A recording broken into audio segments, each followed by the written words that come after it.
চেনা পথগুলো আজ দূরে দূরে ধুলো ধুলো হয়ে তোমাকে ঘিরে হারালো।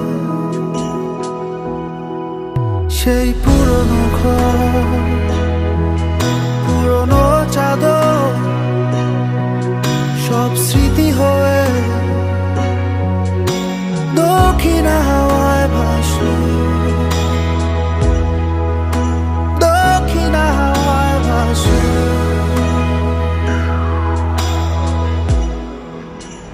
কেউ কথা রাখেনি, ভালোবাসেনি, কেউ চুপি চুপি পায় কাছে আসেনি, কেউ গধূলি বেলা দুহাত বাড়িয়ে